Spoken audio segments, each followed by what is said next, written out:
Yamamu nyina ha emma kwa United Television so eni. Ye worship house Abeka Junction enkran. Promo ato omemu nsema ya boabo no sekase no. Ebre asoyi ye kenkan ni nyina e de amamo. DSTV channel 360 shekase no. Netie ensem ni bi ewo ho. Memu nyina akwaba. Kase no ensema oba betie enie. Ghana Ecowas womu emfinhia aduonum efa wo ba behye no. Eha ene bia watu esi wo se dwumadie no obedi ama aye krabehye emrase bedwam committee se wo mo pene so yeyiyi etuo bi emfi ona emmoa ema enwuma ni titu ni emfidwuma ene ankwankwa dwumadie no enhyase entumpon na emfefe ewo omayi emo anuanum yenu emre bi atwam na omoye namfonom enso amanyosem enti obohiem ewa amanyosem dwumadie so a esewani Hobson Adoye eni Jennifer Queen or the boy United Television adiachi ana adichi nsoma edwumadie eso na yako achiase ewo asante mantem emu a omafo ne kyerese akade ebeboa ama adesua ene adekye akoso no waka echi empanyifo emrem ensem bebre eka we ho mama wakwa abayi edini nyina ebema o Obahima efiache me ena mesomo ensem no enhyemu enie Economic Community of West African States Ecowas wo ba bedi wo mu finhia aduonum efa na okaka wania no Ghana ene baabi a wayi so obehye adadwumedi edi na waye amaye krabehye. This honor done our nation is most befitting and well deserved, considering that Ghana has long emerged as the cradle of Pan-Africanism, the pioneers of African unity, and the champions of regional integration. The launch of the Ecowas at 50 celebrations will take place on the 22nd of April 2025. That's right after the Easter festivities, and it will be hosted at the Accra International Conference Center. The launch is expected to commence at 11 a.m. and will set the tone for a year-long celebration across all Ecowas member states. This solemn event will be marked by the unveiling of the anniversary logo of Ecowas, as well as a declaration of the theme for the Jubilee celebrations. It is important to highlight that as part of the Golden Jubilee launch, Ghana will host an extraordinary meeting of the Council of Ministers of Ecowas on 22nd and 23rd of April 2025. This meeting will thus take place immediately after the launch event. This extraordinary meeting of the Council of Ministers, which will be attended by all foreign ministers and finance ministers of ECOWAS member states, will deliberate on the exit of Mali, Burkina Faso, and Niger, the alliance of Sahelian states, from ECOWAS, and prepare a comprehensive report for the consideration of heads of state.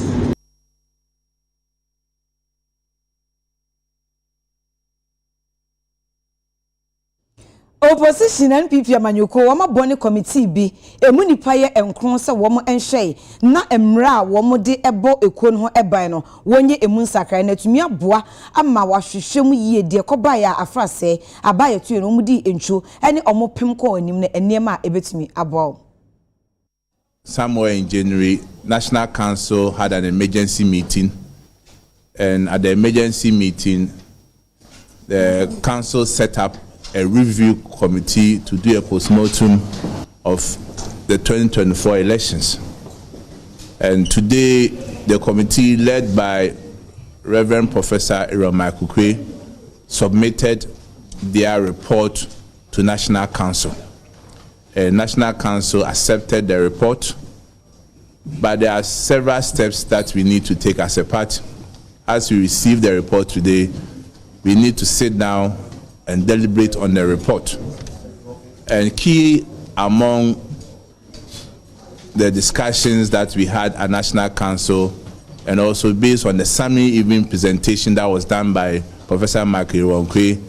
there will be a need for some constitutional amendment. So based on that, the National Council has constituted a 9-member committee to look at Professor Michael Kwe's report, particularly emphasis on where issues of proposals or amendment has to be made to our constitution. we want to let the media and the good people of Ghana know that we have just received the report today. We are yet to go into the details of what is entailed in the report. In the coming days, whatever we have to bring out to discuss or to communicate to our supporters or our members, the rank and file of our party, we do so. But we want to caution members of our party not to be in the haste to say things which are not even in the report. And for people to make several assumptions, to even make accusations and counter-accusations on social media, in the media. There is only one report, and that report is with National Council. So at the right time, the details will be communicated to the public. So let's take notice of that.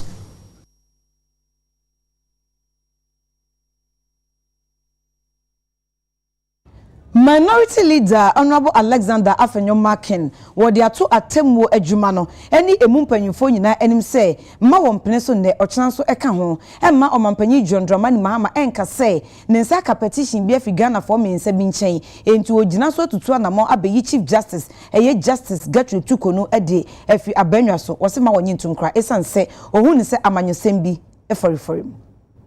MPs are now being harassed by expressing their views on governance issues. We urge government to demonstrate tolerance. After all, when they were in opposition, they were at liberty to raise a number of issues. The recent event at the residence of Reverend Ntim Fojo leaves so much to be desired. Very unfortunate. In any event, they could have used due process of law to, invite him. And then the final point, government must focus on issues of governance, creating jobs, and helping better the lives of the people. We are still aware that a lot more are being dismissed from various state institutions that are even very independent and are limited liability companies, and whose budget do not rely on government budgets. They are very independent, who have recruited people for 18 months, 12 months, and they are just being sacked here and there. Government must take note of it. We are also concerned about an attempt by certain individuals in government to push for the removal of the Chief Justice. The judiciary should not be seen as part of the partisan political system in our country. All we need is to have an impartial judiciary to dispense justice. What is happening is unacceptable, and it's clear that the NDC government wants to infiltrate the judiciary and make it partisan. But my advice to all judges in the country: stand together. Let not somebody create an impression of one of you and think that by dislodging one of you, you will be the next. The next day, you would also be the next. So judges in the country must stand together. The judiciary must stand as one body and make a full statement to condemn this act. The Ghana Bar Association must also stand for the judiciary. Civil society organizations must stand for the judiciary. All these flimsy, pedestrian excuses, looking at what is out there, you wonder whether these are real, grounds for the removal of a Chief Justice. And, well, this is NDC for you. Some hardliners are still pushing for it. So I would plead with President Mahama. Adeakye bi adwumadi ana etai edi eno radio na adekyensoma de nso United Television enne eso ye hye papa ebra director in charge of special operations Emma Movement for Change amanyuko no Hobson Adoye oni Jennifer Queen a okasama NPP amanyuko ni ehia no na kyese mentimi wase niti odwumadi no so edu baabi no na wose yekọ ahmegye mu mpo eba ene isi the one na ansan maybe I'm making money years na ni na ansan abemu MPP so what na ni na ansan na wari be go kan so ni ma se boy na sana ya me wo na e from interjections cha wo ba te so ba kasa na was somebody pull some blow people the park Jennifer and me ka tell so interject to bo no nya BP ni fi nya bi wo ho me nya bi to bo ase ba ka kira wo o wadumaye pa ni wadumaye se de na wadumaye no twa ho se talking cricket tra ko yam twa ho sa me da saka po ase go akasa yo ada akasa yo nya na ba mu no ya ba mu ti dia jadi man in kasa e ba fro no so be nya time e ba fro no me ka kira wo no so be nya time we me bi o ti I trade you in communication. You train who? I trade you.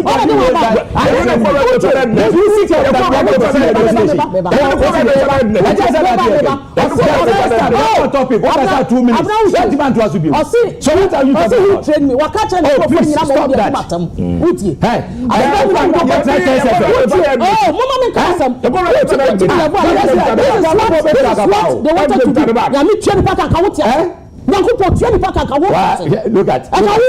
also now training me. Look at it. Fair enough, footy. Look at it. Also now training me. Fair enough. Everybody what you know is a home in the training. Training obi. Na sidan ka wade. Mi pa mi hia de ka ho. No upgrade no wo kodu ba bia. E wo so so kran ka so hia nipa na. E sem na ka de ama nipa no. No hu no se. E tu hu nipa na odi bu ama no. Ah, na ba ha ba wo je. Wo ba ha ba bo. Sa be se so ye. Ana ma ka se ti. E bra bia ye. Wo ba ha ba bo. So obi o wo se bia. Sa cheche hu na ba ye no be wo wa kwa kotu odu mo. Sa me. Ya ti national television so. Yes I do na me wo wa kwa kotu odu. It is planting. So na ba go me. Be bo how. What kind of so wo na be so. What is it? Not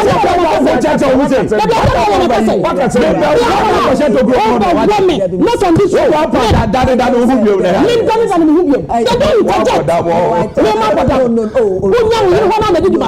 I think it's too strong. If you respect your wife, respect her.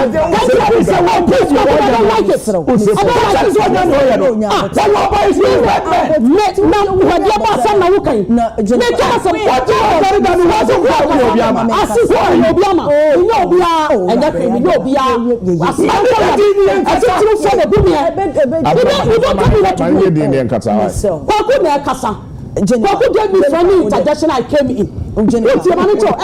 know. Because I never ba minimum sana ya agenda ho. What minimum sana ya agenda. What interjection?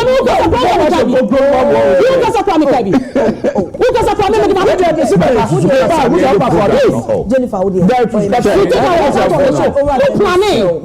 are going to end the show. No, man. What was going to happen? What are you talking about? I think it's so unfair to me. I am not being unfair to you.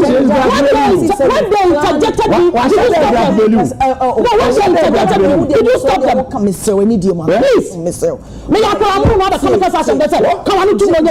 you about Jennifer." Please, Mr. But I mean, don't let us. I'm out here. Don't say so. I'm not being fair. I'm not going to. Why you irritate me? No. Why you make a also men kwane ko there not I am proof yes no what say be people ya kwala so what buy your power oh what buy what you do man this about it what buy what ma say I was for madaro ma ya die ho tia wa baba sisia Mwashebedwem select committee omhwe adwadie emfididwuma ene akwansra ho nsem eso no omakonsahwe e wo Zonda Tech Ghana Limited e heavy duty cars akese ne ho adwuma ene wo mo eye ne ehudwa ene wo mo edie na ensahwe no ko awie ne wo mo susu se e ho bahia se etoto bi wo wa bo mo tuatua enra from na boa ama enwuma abu na emabu no anya bi aye. Private sector is the engine of growth. So Parliament of Ghana always tries to encourage the private sector to do well. That is the more reason why the Parliamentary Select Committee on Trade, Industry and Tourism is always encouraged to visit the various factories and industries to acquaint themselves with the problem that they go through, what they do, and what we as Parliament can do to support you. We always support industries that abide by our laws. We always support industries that contribute meaningfully to our GDP, and we always respect industries that make sure that a lot of our people are engaged. And because we want to encourage companies that are doing well to expand so that they can employ a lot of our people. You know, the idle hand is a tool for the devil. So if your youth are there and they are not getting work to do, they'll be tempted to embark upon armed robbery and other things. So we are here as friends, never panic. We are your friends. We are here to encourage you, and we are here to learn more about your operations, learn more about the challenges that you face, so that we see what we can also do to help as a parliament. The moment we started Zonda, I think our direction is clear. That is to pay back to Ghana of whatever we have earned in this country. That was why I stay in Ghana. This is my 19th year. I never took 1 penny back to China. However, because behind Zonda, there are big Chinese resources, because we represent a lot of Chinese state-owned companies, and our Chinese government, they also want influence. So they influence Ghana by supporting Zonda to do more CSR and creating more jobs. I want to thank our committee for visiting Zonda, and I hope Zonda, we can get more support from Parliament like before. You know, Parliament has given Zonda the preferential policies, but now no more. So how do we assemble the vehicle without enjoying any policy?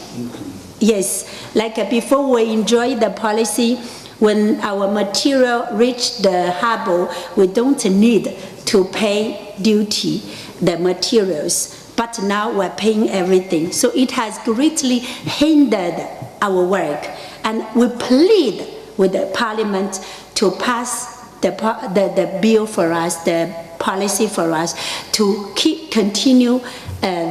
supporting Zonda. Niomode ba one say ye call factory owns the encola na ye. Edwom bu ye nyina no mo no kyerɛ om.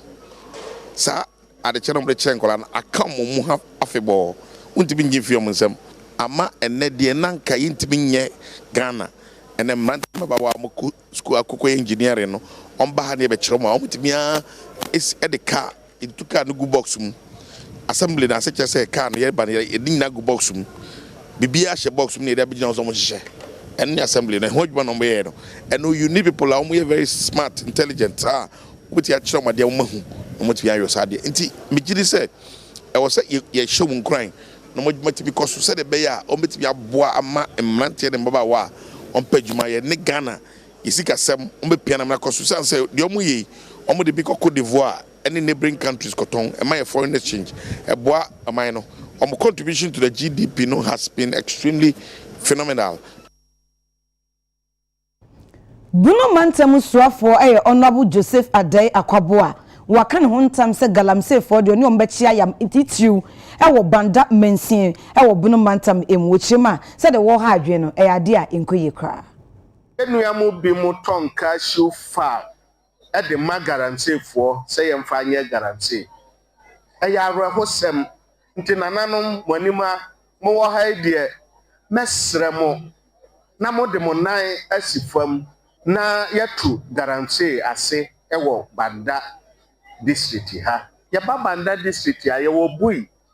dam ewo ha na na ukohwe nsuo no fa babi chamfans a eguso a ese nsuo na hosem na meka ne sei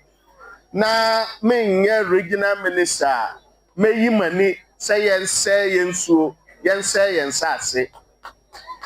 na yɛahyehyɛ nneɛma bebree egu n'akwan so yɛde kan ayɛ bi yɛabɛfa ha nyinaa yɛagye yɛ report nyinaa nananom sɛsi wɔ DC wɔ ha yɛbɛhyɛ aseɛ atu guarantee ase wɔ banda ha na nananom mɛsrɛ mo mehyɛ aseɛ a sɛ woyɛ hwan yɛkyew a nananom anim a o sɛ nanamo tutuntum akora gu so ba a wanhwɛ yi a na anyɛ adwuma ɔmampani yie sɛ yɛmmɛyɛ adwuma ɛma no awɔ bana na meka hyɛ nyankopɔn no menya sɛ ne ɔmampani ahoɔ me mu a wadɔm no timi no me nso mmɛne bi yɛmbɔ yɛboa na yɛaresɛte Ghana bana ɛka Ghana ho nti yɛresɛte bana ama bana afa ne ntuma pa afra ɔhaw kɛseɛ pa ɛda banafoɔ so ɛyɛ fulanifoɔ a ɛha akuafoɔ wɔ bana na megyina asase so a sɛ ɛnkɔ na ɔtwe mmienu na ɔtwe mmiɛnsa no wɔbɛtumi nka ɛwɔ media so sɛ fulani ne baako ne bana asase so a wɔbɛha akuafoɔ bi no wɔ asase so galamsey no ɛsɛ nneɛma sɛdeɛ ɔkaa no ɔkaa sɛ galamsey no ɛsɛ nsase ɛsɛ nsuo ɛho mɛhia sɛ nananom a wɔwɔ bana district ha nyinaa no ɔmɛboa minister no ama galamsey no yɛato ase korakora ama bana afa ne ntoma paa afra ha brɛ yɛ bebree because galamsey no ama ɔmo nya nam yi nti ɛsa na so no so for so ntimi mmaga emaga ne nkɔma ya yɛtɔn ade no wɔ hɔ so atimi anya yɛtɔn ade ama ɔmo atimi atɔ bi ama yi nti galamsey de ha ba bebree ɔmo atɔ sɛ ɔmo hwɛ na ɔmo to galamsey na ase ma yɛ because sɛ ti akora mo yɛ nua no ma ɔmo wɔ nso na akyi no ebi mo kura ɔmo tɔ pure water na de no ya aduane ɔmo de pure water na de dwale nti yɛsrɛ ɔmo ara sɛ ɔmo betimi ayɛ ho bibi ama ya na ɔmo yɛ ho bibi ma yɛ fish ne pese dem ko me my fish adwuma da galamsey no the more chemicals no emu no na nam so esis ewura but ɔmo mpɛ chemicals no ne kama tamfa no wonsu no mu a ɛyɛ adwuma tutu no na nam so dɔre dɔje nti ma ɔmo wɔyɛ fish no ɔmo nya bi in the past 3 weeks gwana na mo kɔ ni market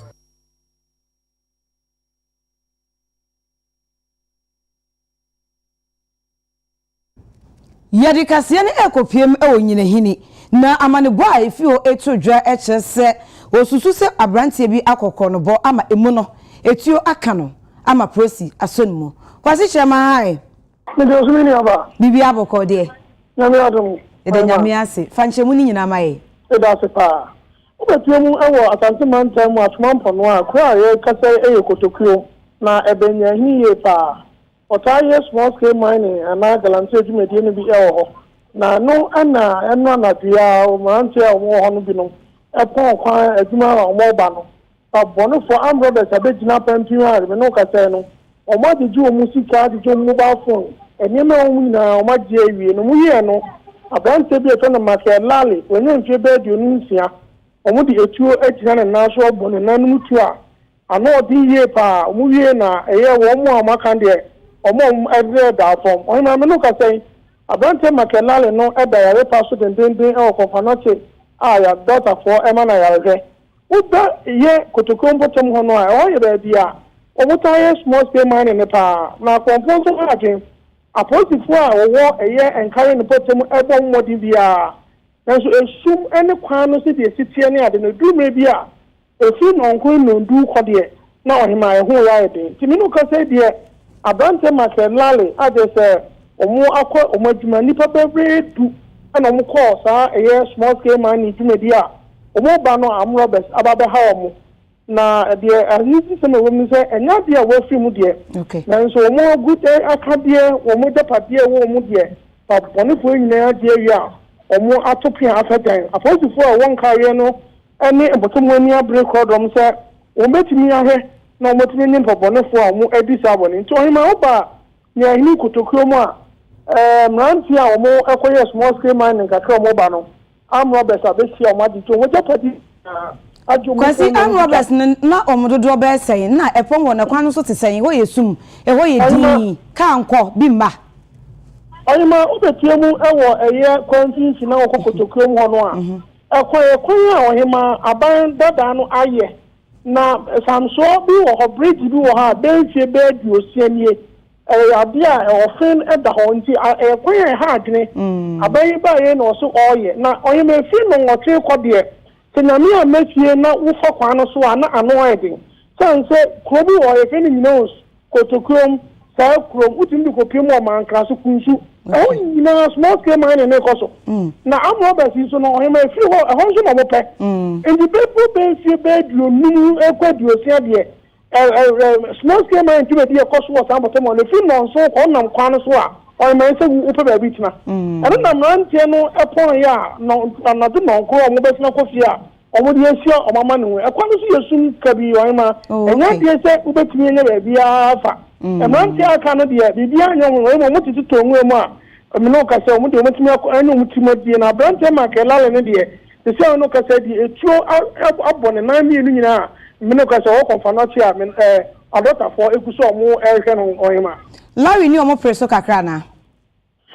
Larry, I know more a presoka and I'm presoka city now. The ama or man say when you buy and say, Timomu for walk to Cromno, or who send for bonnet for a heart into more asset, never who committee maybe. And in Timia, I'm Roberts, Midday or Muno, or would the two Busa, a Larry, and say, or cut a volunteer for also on Cahosa, or more so account, also on Caho, to more can also act and I go. And it's a woman kind of woman that from Momutuno. Editina yenia makera menoka se ne 9 o matutu tuena abono a o mo maka bi o matupia asadamini aba aposifo aso ate yenchi obi abepem ne wo aposifo ate o moni abe kodom yenya obi a nenso mo asebo se o mo yomu fom bia so mbeboa ne nko bone fo mu di bone no o mo ensa etimi aka no mini aba ye kwa na se enye ne nko na esi eta akoso efo robbery cases here e wo Kotokrom de oyima enya sem dada enam mine na wo san bottom on into no e ka akoso pan so position no e bambo mu no mo yiro mo fam die bia na so tun na tebe no nko no a o ma nam ho sum into no untimi ento na mo bebre te sa kwasi ya da si bibia ni e be san ba wo nchen ya na se kwa yenua bema kwasi kire ene de amaneboi efi Kotoku ebe nyinehini ebre yen yento ensem no eso asante mantem soafo Dr. Frank Amwakohene waka asisu dua se omampanyi John Dramani Mahama eni swade hu na ene se naban emo obeye frefre koba frefra mo bia onimde ede ne ho agim no omampanyi okan ya na chese waka asisu dua se ekwan bia so no ogina babia ogina ebebem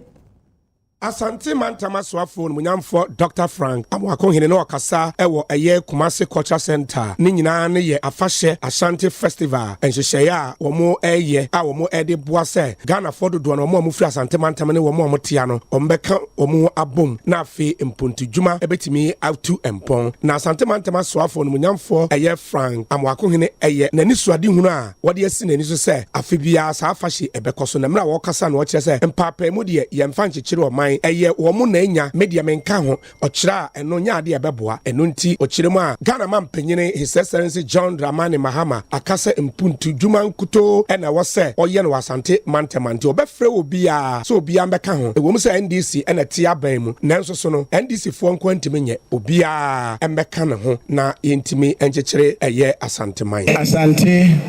yobika yobiche region no region abaye Kokrumuti a yesa ho bopa enyenye region na ba baye ehaba se yakase ye kan ho abom ni adi djuma ebeboa ama region no atumpon a we should be able to do it and reposition the region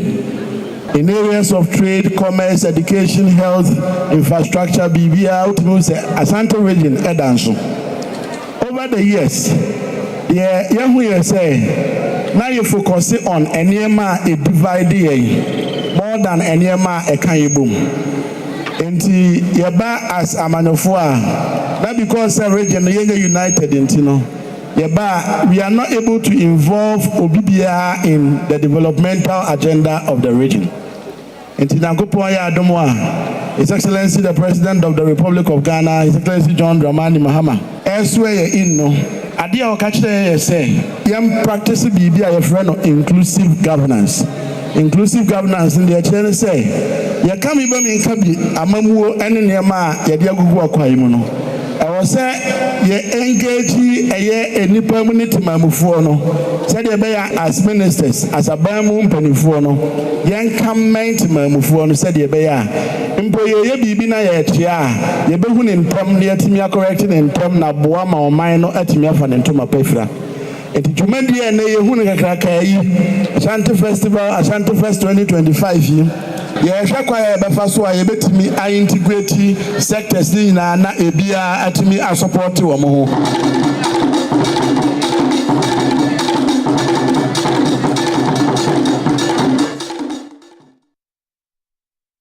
Minority leader Honorable Alexander Afenyomaken yenya ntie se wako piem e ne papa krom e from Mantam Emo a wako hye ama empuntunyuma ene enima nkaye etimi akoso okono yama ne bofo Prince akwa ene no na ekoye Prince ma oba pa mejo so bibia boko de na me adom gidi so ho ye nyankopon adom from Mantam fan na mugina na de na ekoso yema Ghana fo nyina kwaba Family United Television so na baby what to say a Volta region Brunei for honum chiame ho ene ye wo anum say na said odi kan bo amane no the minority leader Alexander Kwamena Afenyomaken osahe e candidate ho hanum na opapa a wo ne ba so efri eno nti na wo say ne nimidie mu ne ususu se baby a nyame e hye na kodunu wo say okai say ofi ekurumu ntina ne omra na wo mepie mu e wo ne papa echi na ubehwe study almost budget no so na nanu mahemfo na opani a no ye dwametena ni mechere chairman edema occasion yewura Ken Ashigbe ya Ken Ashigbe ya na otena kujemu na nanu maten kunya ohwe de culture group bobo group ahodo a ombehia no ne sukuu fo nkwala adede na ohwe se de background ho no ati abobi na enenye weekend so afafo bi ani aso na yewura Ken Ashigbe betena kunya mu na onya akonya ne Ghana for ne central podium e na o kire nsema ahodo mu se obesre pa se Volta region omu hia so mu nyina be kam ho apomu na empuntunyuma etumi apa enti no pia ntwe ne ho fi amanyo ensem emfa ho se nipa wo fi party A anase party enti wo nyina ko ho bomu a eno betumi aboa e ma bibia so etumi echa na ko ba ne se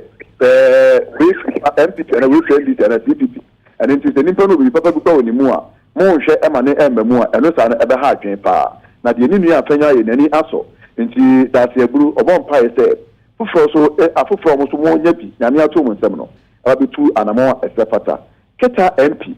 opani so be pie won me say na o che ne so na o che me so de uru na be no ade bi a efe ene ntimo obi a mfa nye amane osem na mo nhwe sese bi aduri etwan se ewura osahene Afenyomaken ankasa so de na no du nsem ebetu dwa kosi sa abe no se ndu na kase enko na wie ya yema Ghana fo ehu de okaye se abana wie yen so a mo gidie se enumre de beka bia no edoma Ghana fo ne ahwefo nyina Prince akwa ebema mo ene adwuma se Alexander honorable kasa na de oditu dwa no wama Ghana fo nyina ate that's bebre yes ye da se Yefi from Mantam na yemra ensemfofo emo National Food Suppliers womo na eka say wo chirema wo se aban no anamonto bi a wotuo anke wo se etumi bua ema emabunu duduro na etumi di won ho ehye Feed Ghana program anansen ya wo da na di emo no aso wo hu ne se eyade a ankoba ne sa enko hu ne se nka Feed Ghana program no ye da na di no na nka wo se emabunu bebre na nya akwanya e de wo hu wuram enso ankoba ne sa hu ne se eyade a ehadwe. Encouraging the community to engage is a good thing, but how do you support the community? How do you encourage the community? How do you encourage the youth in the community to get involved in agriculture? And this is another key factor. In fact, how to encourage the youth, I find it very difficult to appreciate how the government intends to do that. Because we have first degree, we have now kaso nkoye ekuyadwuma eni nkran ha. Just I was all called baby farming communities wo. Hono obenya dwumani bia ya obe provide a diamond. How is it going to start? Acquisition of farmland. Those are the things we want to know. Okay, say the youth should go into agriculture. Fine, the youth can go into agriculture, but how would they go? What is the package for the youth? What is the encouragement? What is the incentive that will motivate the youth to go into agriculture? And no, very key. It may motivate youth. Not only youth. You don't need to be unemployed to get into agri farming. You can still be a banker, you can still be a teacher, you can work in any other field, but still be engaged in agric. We need to educate more. Now, say the Abai Akase, it is the focal point. Now, agric is a focal point or the bench rock of the development of this our economy. I was saying focusing on the little things that will increase production, that will promote people to go into agriculture more. So it leaves with the government to have a way of bringing the youth on board, and it has to be a concentrated effort. I was saying, a 2-1 or more. First of all, how to bring them on board. And yes, we will bring all this incentive, but we will not have people who will be encouraged to do farming.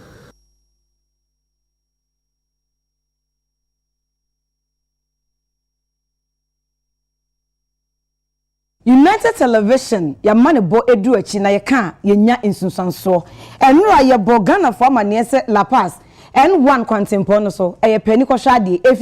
efin jai omanfo ni tifimu eda sori fimu didwa e wo fimu e wo abreko ye kuomo enye kurase ye de amane bo etu dwa no nyame adom ye da sori ye ensiesie bi e koso gidi e wo ho Jacob Kubi maha ebi so mi aba awon fe mambo ni adwuma yo me so me da se nyina ka ho yentie de ekoso La Paz ne yo be se na wo twi mienu ni obepie mu wo eye abeka La Paz a efi a ye fe mefi na enya asenkuma e cha seti eye ni boy town a kopie mu wo eye bigos eko eye abranche sport enimo hodi nyina efi nkwa na mi bisa adisia na omo ho mu kire mu a be se na wo twi mienu ni ka no embefa eye bola no anything na ama peso wo ho a ebonsa etin bi say won mo ho no so say na bola konko bia so ensi e ba ne say na bola no abepie mu wa ha bebresa e na omo kire mu say a driver for ebi wo ho mo a omo pitie e ba omo di gu eye bottom bi say amrade no ma bejesi ho won omo tonto eye indiane e wo manchemu ho no so hia omo dua diane wi a enimre there's 8 to 9 more kono no ma be fie e de gu ho mo eno e na nam so a amabola no adoso wo ho eno a ye de betu ja no eno na fe mi ko pie mu wo ho a e yesum lion for e de omufide aba be ti ho mo a e fi eye advantage sport e de kwa ba eye be do ba head no ko mi boy kan ni nyina no ni o ka se de bola no o ma sesa dodo na aka kese pa na no wo bigos enimo no oho e na titi omo wa omo sesa eye bola no wona omo kire mu omo gina ho forecast enu kaka hu ni kire mu a na ga we no ehu be hia se anka asambri no betimi aye after takos bi omo timi gra chinkofo be se enum bi na ya po mu kodu de omo kotumu a e be se ade e de ama wona eye omo de bola no ba e be gu ho mu no e janka be antenifo embo modern no mo chinkrofo be se kakra bi no mo mu kodu de omo di bi se ta nyama no e be jai awon fe wo ni ajodifon bi kasai ukotu omo mfitianse na enure ya da oboi course adechi ye yesisa no wo mo ehu ne sei omo kire mu a omo ani age pa ye eye ajodifon no mo pavement no so no ene won omo tunton foot no mo ani age se zoom line for aba omo sisa ball an eko abra ye gina omo kasa mo ani age na won omo to eye intereni bia so omo ani age na so no omo wo ho na eye ball no enso omo nkasa omo ani age na omo sisa omo subai oka ne sa no mi di meni shobo no kwe one of post dada any mpobo a ye say post there no dada no omo afa nko bola omo afa nko bibia omo di gu kwan no ho na adie no enso omo di omo bola fitie ni hiama no so no omo di omo de ebe kan ho enti na akoba no o di omo akasa nkala kire mu a one omo La Paz one omo ye djuma wo no omo a na ye nwura no edigu ho afa me sama mo ene adjuma bio Abusia La Paz N1 kwantempo ne so UTV aka empanyufo abem osiesie ema ho ayefe Zoom Lion yedamase ene adwuma yenkwa ensemfofo emuai yakokwa nyame yaduma ochena na chese Yesu amani hunu no afahye ne hyase a no bewu na ne nansa so kwasi ada wasori na Easter de eyekwowo yepese yehwe ahoboa no ene sede ho esitie Michael Akofi Mahai About for what minka?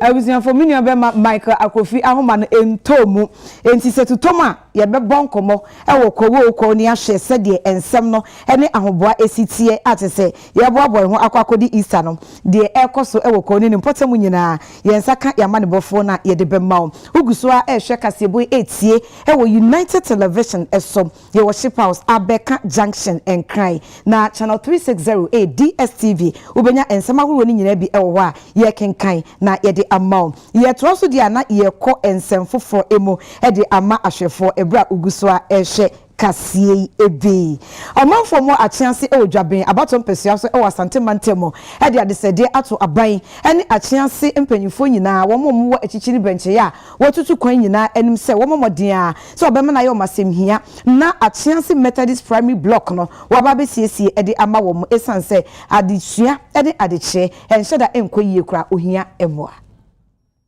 Achianse ye kroba akwa ehye eye Dwaben constituency ase ewa Asante Mantema ekopie mo honoma eye school bi ewo ha ye friend eye Achianse Methodist na omo atimi abodwa ama eye school ne mfie aduanan na omo di 40th anniversary no omo edi na no na adehye omo ho kasa echese school na ehia mo apa ebesere adehye a omo efri Achianse omo akopie mo amanone omo fasika mra aban so nya na afamu de obi bia wo sika bia obetimi atwa nani abepie mo Achianse no Methodist primary school as is JSS so crack hono omu ya mo a akande ya betima aboama school no etime jana na so no eyade a wo mo esere Achianse Methodist primary ye bai na yehunu se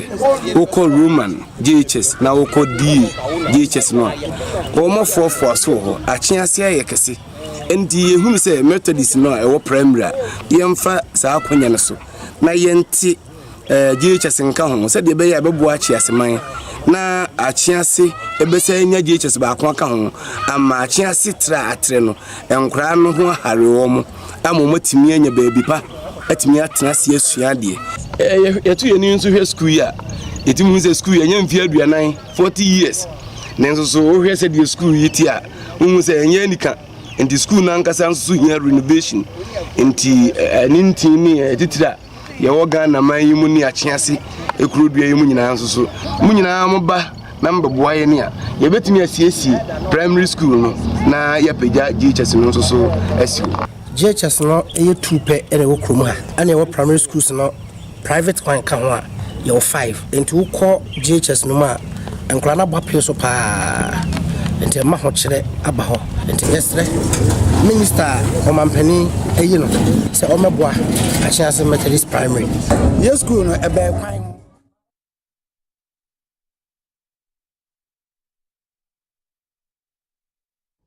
ye kokko na ye ne obofo Michael Akofi atwetwe enkombo Michael mahai ye ne a bibia bokode o nyame tia se bibia eboko ye de nyame ase ye ba ko obedi Easter hot say ntwamfonyi kakra ehye sabra me no kase kwawu eboko in fact ene yawada enti omanfo a eba no advance na dodo na ahyaase eba nti no traffic enhyeda enim okay na oba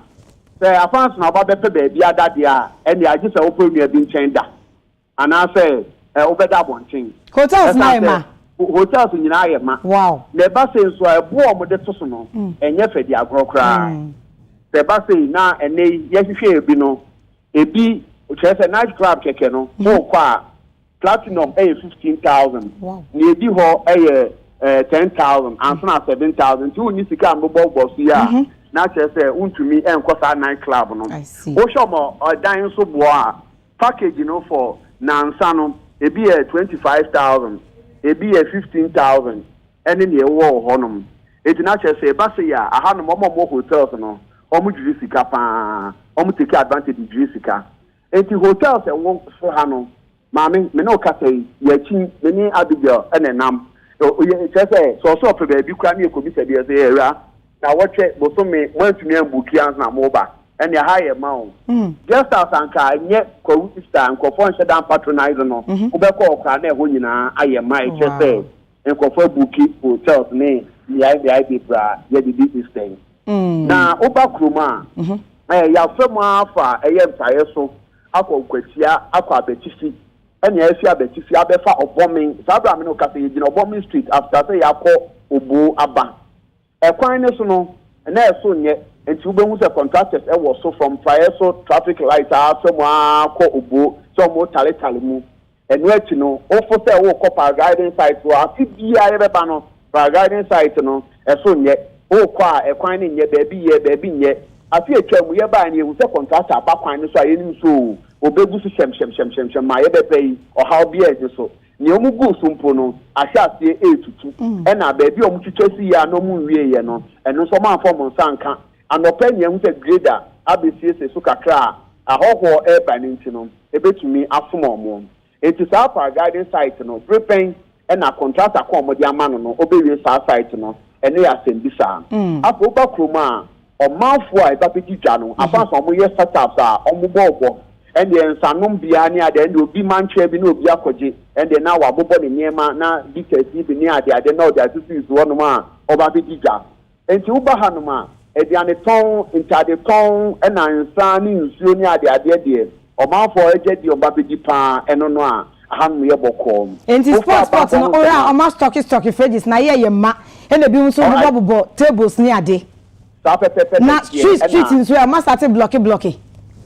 oh there be almost starting blocking street here baby a omo arehim say be on block here baby a business forum no be take place there war empire social center ho ye di kan akofa ma set up cost mo popo tent a on be di dwuma no ewo mu ansa na wa fa street so e na cars akese e dey nsan ebre omo mu beton ton ne ade no mu jeja ha omo yi nsan ne ade bambo ho nsem so ejira ne nan so aposifo ahyafe eba ema baby a bedu bia no bo se aposifo miensa ejeja mancha ema me no kasa die sabe dia ha ye bokwaso de ewa ha weda no na eda so ye hye na ekwa nwume mu no na ebia yem sache no so so kaka bebem na awa bem ana sa awo bem a ye be hunti ekwa ye nim no ye be si bia na ye fa nka me ya hwefo na etiefo awo na hyase e ba na e nwume brem ba do say awo no ma hyase e lande mako and the open no ochina mom na hoho no be share da pa aba internet dey free wo ba ku mienu bi na obehu no ma se fika mu na o ebije wo ka be se o mu fie na mu yiyo mu ne ma ne ade obofo ma mo ni aduma nyame aduma ye be san ba nche bi odi be si bia na odi amaye ye bua ye ho akọ Easter eyekowo ko eho amane bo na Michael Akofi ediba ebesom yen kase wo hwe na watie United Television eso ye worship house Abeka Junction enkran ye beto nkra ye ba bongo difara agrofama so ensem